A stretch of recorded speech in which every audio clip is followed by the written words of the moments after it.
আসসালামু আলাইকুম সুপ্রিয় শিক্ষক নিবন্ধন পরীক্ষার্থীবৃন্দ। আজ আমরা গুরুত্বপূর্ণ বিষয় নিয়ে আলোচনা করব।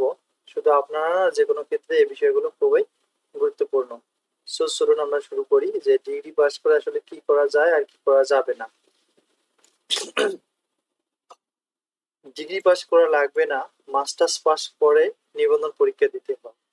অনেকজনে এ ধরনের প্রশ্ন করে যে ডিগ্রি পাস করে হবে না, মাস্টার্স পাস করতে হবে। সাধারণত অনার্স পাস করে সহকারী শিক্ষক কলেজ প্রভাষক পদে আবেদন করা যায় এবং চাকরি হয়। তার মানে অনার্স পাস করলে কোনো প্রবলেম নেই, আপনারা স্কুল কলেজ উভয়তে আবেদন করতে পারবেন। কারণ অনার্স 4 বছরের কোর্স, তাই স্কুল ও কলেজ উভয় পদে আবেদন করা যায়। ডিগ্রি পাস করে কি সহকারী শিক্ষক পদে আবেদন করা যায়? ডিগ্রি হলো 3 বছরের একটি কোর্স, তাই ডিগ্রি পাস করে অনার্স পাস একই কথা না। ডিগ্রি পাস আর অনার্স পাস একই কথা নয়, কারণ অনার্স 4 বছর আর ডিগ্রি হচ্ছে 3 বছর। আপনি ডিগ্রি পাস করে স্কুল 2 তে আবেদন করতে পারবেন, আবার স্কুল সহকারী শিক্ষক পদেও আবেদন করতে পারবেন। তবে এক্ষেত্রে যে সাবজেক্ট গুলো ছিল, যেমন সমাজবিজ্ঞান, রাষ্ট্রবিজ্ঞান, ইতিহাস, ইসলামী ইতিহাস, অর্থনীতি, ভূগোল ইত্যাদি যে কোনো একটি সাবজেক্টে আপনাকে 300 মার্কস পেতে হবে ডিগ্রি সম্পূর্ণ মিলে।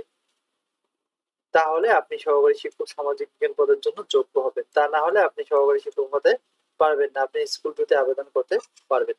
সুতরাং ডিগ্রি পাস করে আপনি যদি সহকারী শিক্ষক হতে চান, তাহলে আপনার এই সাবজেক্টগুলোর মধ্যে যে সাবজেক্টে থাক, ওই সাবজেক্টে আপনাকে 300 মার্কস পেতে হবে, তাহলে আপনি সহকারী শিক্ষক সামাজিক বিজ্ঞান অনুষদে অ্যাপ্লাই করতে পারবেন।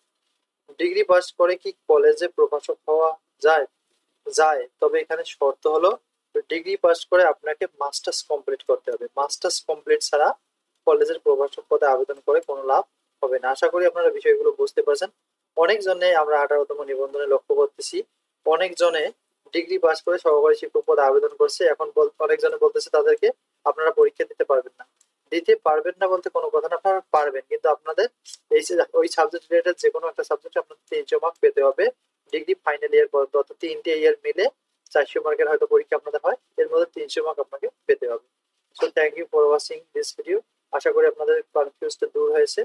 যদি ভালো লাগে প্লিজ সাবস্ক্রাইব করবেন এবং আমাদের পাশে থাকবেন এবং কমেন্ট করবেন। এর পরবর্তীকালে কোনো বিষয় নিয়ে ভিডিও আপনাদের যে প্রবলেম থাকে আমাদের বললে আমরা ওই রিলেটেড ভিডিও বানাতে সক্ষম হব। Thank you for watching, see you on other video.